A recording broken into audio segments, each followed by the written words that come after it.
नमस्कार, बुलेटिन में आप सभी का बहुत स्वागत है। आपके साथ मैं हूं नलिनी पांडे। सबसे पहले बड़ी खबर आपको बताएंगे। झारखंड में आदिवासी जमीन की खरीद बिक्री के लिए थाना क्षेत्र की बाध्यता खत्म हो सकती है। रांची में मुख्यमंत्री हेमंत सोरेन की अध्यक्षता में ट्राइबल एडवाइजरी कमेटी यानी कि टीएसी की मीटिंग में इस पर मंथन हुआ। इसके साथ ही बिहार के जमाने में सीएनटी एक्ट में संशोधन के बाद 1950 में बने अधिनियम को लागू करने पर चर्चा हुई है। सीएम हेमंत सोरेन ने कहा कि सीएनटी एसपीटी एक्ट बनने के वक्त और वर्तमान वक्त में बहुत बड़ा बदलाव आया है। साथ ही टीएसी सदस्यों से पैसा कानून के ड्राफ्ट पर सुझाव भी मांगा गया। इसके अलावा स्टीफन मरांडी की अध्यक्षता वाली उप समिति को 1 साल का विस्तार दिया गया है। कि यहाँ पर जो ट्राइबलों को थाना क्षेत्र के अंतर्गत जमीनें खरीद बिक्री का जो बाध्यता है वो जी सीएनटी एसपीटी बनने के समय की थाना की स्थिति और आज की थाना की स्थिति में बहुत बदलाव आया है। इसको ध्यान में रखते हुए थाना की बाध्यता को जांच पड़ताल कर उसके अनुरूप राज्य में आदिवासियों की जमीन की खरीद बिक्री के नियम बने।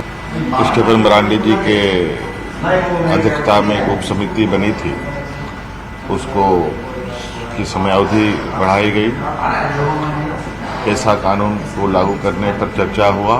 पंचायत बंदों पर जो नियमावली बनना है उसका ड्राफ्ट अभी बन चुका है और उसी पर चर्चा हुई और कहा गया कि कुछ भी सजेशंस देना हो अभी तो लिखित रूप में दें और पैसा के अनुरूप ही और पैसा 96 जो है वो लागू माना जाए बिहार के जो बजट है, जो नोटिफिकेशन है उसके आलोक में। तो ये भी बात हम लोग ने रखी और म्यूनिसिपल कॉरपोरेशन वाले पर भी हम लोग ने बात बोला कि जब पार्लियामेंट में ऐसा कानून बनाया ही नहीं है तो फिर झारखंड तो मान लिए कि जो कॉन्करेंट लिस्ट है उस पर स्टेट लेजिस्लेचर और पार्लियामेंट दोनों कानून बनाएंगे।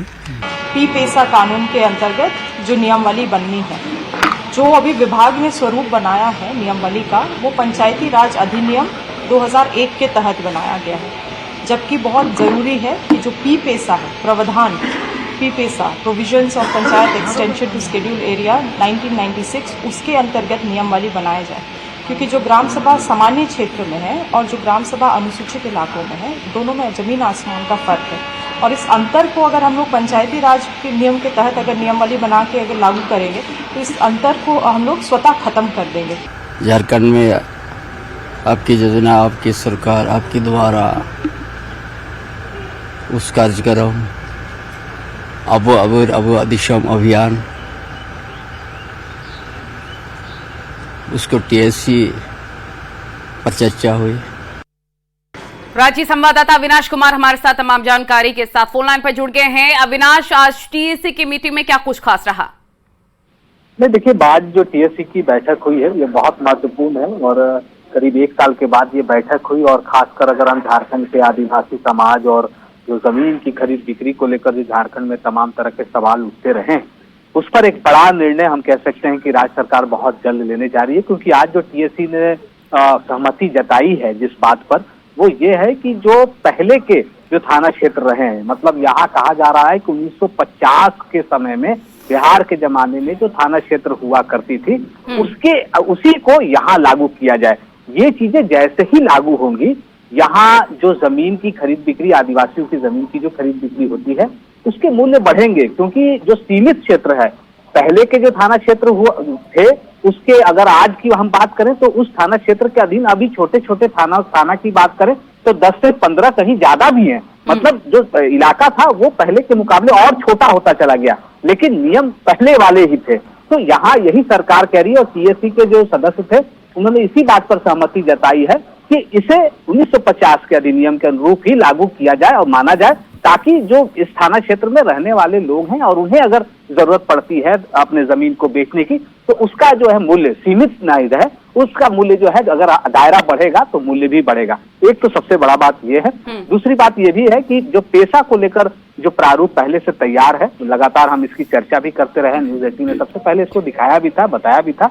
अब उस प्रारूप को के संदर्भ में जो सदस्य है, टीएससी के जो मेंबर हैं, वो अपनी राय दे सकेंगे। लिखित रूप से जो अपने सुझाव हैं वो विभाग को भेजेंगे, ताकि उसमें जो, लेकिन आपसे ये भी जानना चाहेंगे कि इस टीएससी की मीटिंग से बीजेपी नदारत रही है, क्या स्टैंड है बीजेपी का इस पर? देखिए, जब से टीएससी का गठन हुआ है इस वर्तमान सरकार में, हेमंत सोरेन की सरकार में, तब से एक बार भी जो बीजेपी के सदस्य हैं, जो टीएससी के मेंबर है, चाहे वो नीलकंठ सिंह मुंडा की बात कर लें, मुंडा की बात कर लें, या फिर जो बाबूलाल मरांडी भी है जो अभी बीजेपी के प्रदेश अध्यक्ष बने हैं, उनकी भी बात कर लें, तो ये तीनों ही सदस्य इस बैठक में नहीं आ रहे हैं। और उसके ये कारण रहे हैं कि जो टीएससी का गठन हुआ है वो नियम के अनुरूप नहीं है। ये पहले ही बातें, ये सारी बातें आती रही हैं। लेकिन ये जो मुद्दा है, मैं इस पर फिर से आना चाहूंगा कि ये जो थाना क्षेत्र का मुद्दा है, ये झारखंड की राजनीति के लिहाज से बहुत बड़ा मुद्दा है। और ये देखना होगा कि क्या बीजेपी के सदस्यों के द्वारा इस पर कोई आपत्ति होती है या नहीं, क्योंकि बीजेपी के जो नेता हैं, उनके भी जो बड़े नेता हैं, उनके द्वारा भी ये बातें पहले से होती रही हैं कि पहले के थाना क्षेत्र और अभी में बहुत बड़ा फर्क आया है। इसलिए इस बात को जो है पहले से परिभाषित करने की जरूरत है कि अभी के संदर्भ में क्या कुछ होना चाहिए। लेकिन यहाँ मैं बताना चाहूंगा अपने दर्शकों को कि ये अभी टीएससी ने सहमति जताई है, अभी सरकार का निर्णय नहीं आया है, सरकार को इस पर निर्णय लेना है। ठीक है, बहुत शुक्रिया आपका तमाम जानकारी साझा करने के लिए। आगे बढ़ते हैं। रांची में पीएम मोदी की सुरक्षा में चूक को लेकर रांची पुलिस के साथ साथ एसपीजी बेहद गंभीर नजर आ रही है। एसपीजी ने रांची पुलिस से इस पर विस्तृत रिपोर्ट तलब की है। साथ ही एसआई अबू जफर, आईआरबी के हवलदार छोटेलाल टुडू और रंजन कुमार को सस्पेंड कर दिया गया है। बुधवार को पीएम मोदी का काफिला लौट रहा था और तभी रेडियम रोड के पास रास्ते में एक महिला पीएम की गाड़ी के सामने आ गई। ड्राइवर ने तुरंत ब्रेक लगाया और वो महिला बाल बाल बच गई। इसके चलते पीएम का काफिला कुछ सेकंड तक रुका भी रहा और उस महिला की पहचान संगीता झा के रूप में हुई। कहा जा रहा है कि वो महिला काफी वक्त से घरेलू विवाद से परेशान थी। उसने अरगोड़ा थाने में केस किया था। गुहार लगाने के लिए दिल्ली भी गई थी। राष्ट्रपति और प्रधानमंत्री से मिलने की आस में वो 10 दिन तक दिल्ली में रही, पर मुलाकात नहीं हो पाई। इसी बीच जब पीएम रांची आए तो उसने मिलने की कोशिश में उनके कारकेट के सामने आ गई। फिलहाल उस महिला को कोतवाली पुलिस ने गिरफ्तार कर लिया है।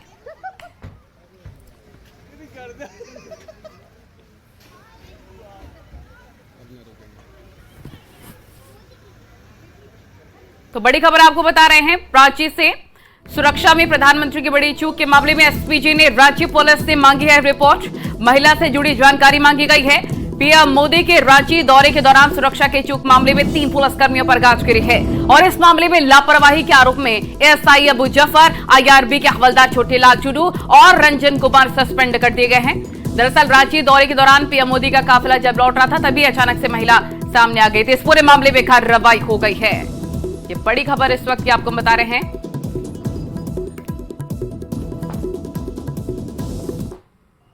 उस महिला को तत्काल पुलिस कर्मियों ने वहां से हटाया और फिर उसे अपने कस्टडी में ले लिया था। जो पूछताछ में महिला से बात हुई, पता चला कि वह जो है वो रांची जिला के एक पुलिसकर्मी की पत्नी है और अपने पति से उसका कई सारा विवाद चल रहा है और कई बार उसने कांड भी दर्ज कराया है। वो उसके बयान के अनुसार वो 14 तारीख को फिर से उसके पति के साथ झगड़ा हुआ था। उसके बाद वह प्रधानमंत्री से मिलने यहाँ पर आ गई थी। जो उसके बयान के अनुसार वह पूर्व में भी अक्टूबर महीने में 10 दिन दिल्ली जाकर प्रयास की थी कि माननीय प्रधानमंत्री से मुलाकात कर सके, लेकिन वो उसमें सफल नहीं हुई। उसे लगा कि वो रांची आए हैं तो शायद वो मुलाकात सामने जाने से हो जाएगा इसको। तो प्रधानमंत्री नरेंद्र मोदी के खूंटी दौरे पर जेएमएम ने जबरदस्त निशाना साध दिया है। रांची में प्रेस कॉन्फ्रेंस में जेएमएम महासचिव सुप्रियो भट्टाचार्य ने कहा कि कल के दौरे में जनजातियों के सम्मान पर कोई बात नहीं हुई, ना सरना कोड की चर्चा की गई और ना एचईसी को जीवन दान देने का ऐलान किया गया। सिर्फ छत्तीसगढ़ के आदिवासी मतदाताओं को प्रभावित करने के लिए खूंटी को चुना गया था।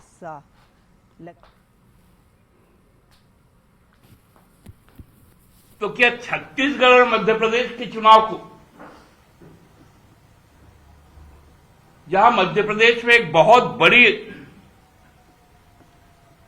मतदाता मंडली जनजाति समूह का है, छत्तीसगढ़ में है, क्या उनको संबोधित करने के लिए राज्य के खूंटी को चुना गया? प्रधानमंत्री जी एचईसी को बचा लीजिए। प्रधानमंत्री जी ने जानबूझकर एचईसी के बारे में कोई बात नहीं की। वो जानते हैं कि इस प्रदेश में रुग्णता आए, यह राज्य गरीब बना रहे, ये उद्देश्य था। एक एक काम राजनीतिक उद्देश्य से यदि हो, कल हमने गवर्नर साहब को भी सुना, प्रधानमंत्री की वंदना की, कोई बात नहीं, लेकिन उन्होंने एक बात कही कि हम चुनाव में जाए तो राजनीतिक लड़ाई लड़े, लेकिन जब राज्य में शासन करें तो विकास की बात करें। तो माननीय राज्यपाल जी को ये बातें तो जरूर बतानी चाहिए थी, क्योंकि रात भर उन्होंने मेजबानी की थी प्रधानमंत्री जी का। केवल और केवल राजनीतिक प्रचार तंत्र ही अब सरकारी खर्च पर भाजपा का उद्देश्य रह गया। गादी झारखंड से पहले प्रधानमंत्री थे जो भगवान बिरसा मुंडा की जन्मस्थली पर गए और वहां की मिट्टी को अपने ललाट पर लगाकर आदिवासियों के उत्थान की प्रतिज्ञा की। और सरना धर्म कोड पर पहला प्रश्न तो कांग्रेस से बनता है, आखिर 1961 में उनकी ही सरकार ने इसे जनगणना के कॉलम से हटाया था। और अगर प्रधानमंत्री जी ने तांत्या भील का जिक्र किया, कोमाराम भील का जिक्र किया, गोविंद गुरु का जिक्र किया, जो कि बड़े ट्राइबल आइकन्स थे, तो उसमें भी इन्हें राजनीति सूझती है। हमें लगता है ये होश खो बैठे हैं और प्रधानमंत्री जी का ये विशुद्ध रूप से सरकारी दौरा था। और जमशेदपुर के बागबेड़ा में उस समय अफरा तफरी मच गई जब रोड नंबर 4 पर रामजीत सिंह के घर में पुआल के ढेर में आग लग गई। हालांकि पास पड़ोसियों की मदद से समय रहते आग पर काबू पा लिया गया और बड़ा हादसा होने से टल गया। सूचना मिलते ही अग्निशमन विभाग की 2 गाड़ियां मौके पर पहुंच गई, आग बुझा ली गई। आग लगने के पीछे के कारणों का अब तक पता नहीं चल सका है, पर अग्निकांड में 1 लाख रुपए से ज्यादा की संपत्ति जलकर राख हो गई है। सब सूचना मिला तो जितने लोग थे हम सब मिल बाल के पानी को जिस तरह से नुकसान करवाने में सब जुड़े हुए लगे हुए हम लोग। 1 लाख रुपए से ऊपर का नुकसान ही होगा, पूरी पूंजी नुकसान हो गई।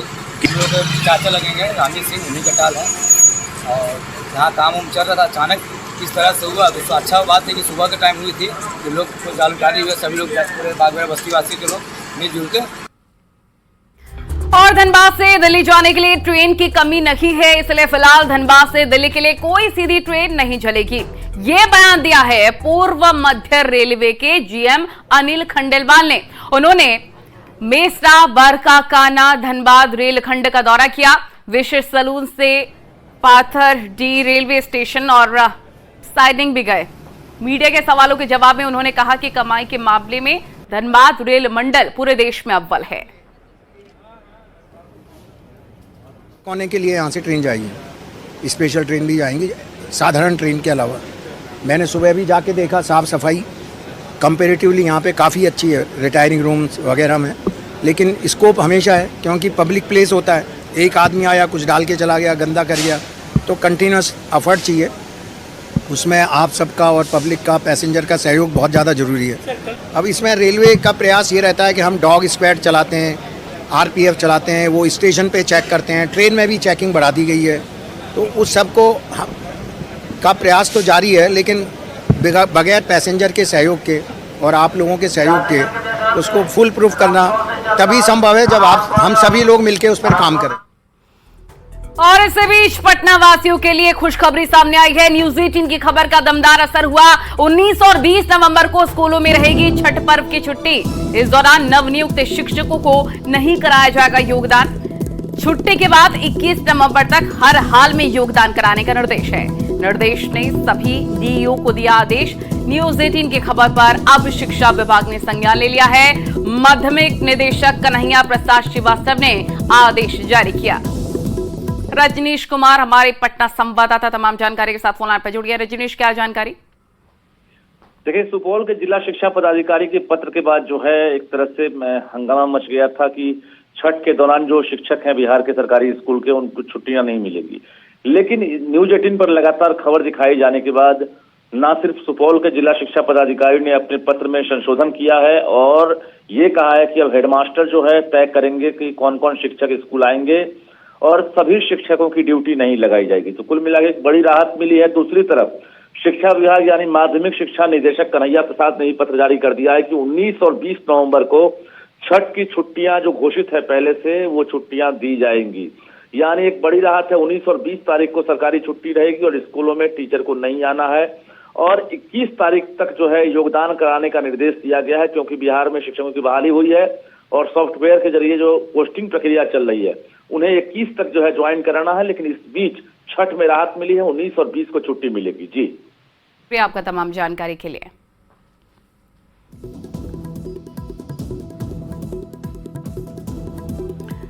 तो पहले 21 नवंबर तक सभी शिक्षकों की छुट्टियां रद्द करने का पत्र जारी हुआ था। अब छुट्टी को लेकर आदेश जारी किया गया है। क्या छठ पर्व की महत्ता को देखते हुए शिक्षा विभाग ने अपना आदेश बदला है? प्रशिक्षण वाले शिक्षकों के लिए क्या आदेश जारी हुआ है, ये भी आपको बता देते हैं। तो चलिए खबरों में आगे बढ़ते हैं। उत्तरकाशी की सिलक्यारा टनल में आज 5वें दिन भी मजदूरों को बचाने का अभियान लगातार जारी है। 40 मजदूर अभी भी टनल के अंदर फंसे हुए हैं। इसमें से 15 मजदूर झारखंड के, पर रेस्क्यू के लिए बेहद मुश्किलें आ रखी हैं। फिलहाल टनल के अंदर ह्यूम पाइप डाला जा रहा है। दिल्ली से मंगाई गई अमेरिकन ऑगर मशीन के जरिए इस पाइप को अंदर भेजा जा रहा है। अब तक 12 मीटर तक पाइप अंदर जा चुकी है। कहा जा रहा है कि टनल के अंदर 70 मीटर से ज्यादा मलबा हो सकता है और उसके बाद मजदूर हो सकते हैं। हालांकि टनल के अंदर फंसे कुछ मजदूरों की हालत खराब भी बताई जा रही है। उन्हें उल्टी और सिर दर्द की शिकायत है। अब ह्यूम पाइप से भी राहत का काम आगे बढ़ने की उम्मीद है। हालांकि अभी भी रेस्क्यू में 2 से 3 दिन लग सकते हैं। केंद्रीय सड़क परिवहन राज्य मंत्री जनरल वीके सिंह ने भी रेस्क्यू ऑपरेशन का जायजा लिया है। हमारी कोशिश है कि ये कार्य 2-3 दिन में पूरा हो जाए, जल्दी भी हो सकता है, लेकिन आउटर लिमिट हम रख रहे हैं, क्योंकि अगर कोई तरह की रुकावट आ जाए तो उसको भी दूर किया जा सके और हम सब तरह के विकल्प इसके अंदर इस्तेमाल कर रहे हैं। सिलक्यारा टनल हादसे का 5वें दिन भी बीत गया। 5वें दिन के ऑपरेशन में जरूर कुछ उम्मीद बनती हुई नजर आई। जो आगर बोरिंग मशीन यहाँ पर इंस्टॉल की गई थी उसने 5वें दिन अपना काम करना शुरू किया और रात होते होते करीब 2 पाइप मलबे में इंसर्ट किए जा चुके थे। एक पाइप की जो लंबाई है वो 6 मीटर की है, तो 2 पाइप यानी 12 मीटर आज उस मलबे में बोरिंग करने में सफलता अचीव हुई है। ये बड़ी उम्मीद बंधाती है उन तमाम लोगों को जो पिछले 5 दिनों से इस महा ऑपरेशन पर नज़र बनाए हुए हैं, महा ऑपरेशन से उम्मीद टिकाए हुए हैं। ये माना जा रहा है कि यदि ऑपरेशन इसी तरह से बिना किसी बाधा के आगे बढ़ता रहा तो 1 से 2 दिन में ज़रूर कुछ सफलता मिल सकती है। आप देख सकते हैं टनल के अंदर बारीकी से न्यूज़ 18 ये एक्सक्लूसिव तस्वीरें आपको दिखा रहा है कि किस तरह से टनल के अंदर काम चल रहा है। आपको जो इन मशीनों के साइड में जो सफ़ेद सफ़ेद सा दिख रहा है वो सीमेंट और रेत के कट्टे वहाँ पर भर के रखे गए हैं सुरक्षा की दृष्टि से। ठीक सामने आप देखिए पूरी तरह से ये टनल ब्लॉक हुई है। यहीं पर बोरिंग मशीन अपना काम कर रही है। आप जो जेसीबी ये मशीन को हिलते हुए देख रहे हैं, ये उस एमएस स्टील पाइप को लेकर जा रही है जिसको बोरिंग के बाद जिसको मलबे में फिट किया जाना है। धीरे धीरे जब एक के बाद एक पाइप कनेक्ट होंगे तो एक सुरंग सी मलबे के अंदर बन जाएगी और फिर वो समय भी आएगा जब इस मलबे को क्रॉस करते हुए ह्यूम पाइप जो एमएस स्टील पाइप हैं वो मलबे के दूसरी पार निकल जाएंगे, जहां पर पिछले 5 दिनों से 40 जिंदगियां फंसी हुई हैं। उम्मीद की जानी चाहिए कि इस पूरे ऑपरेशन को जल्द से जल्द अंजाम तक पहुंचे और फिर जो 40 जिंदगियां दूसरे पार फंसी हुई हैं उनको सफलतापूर्वक रेस्क्यू किया जा सके।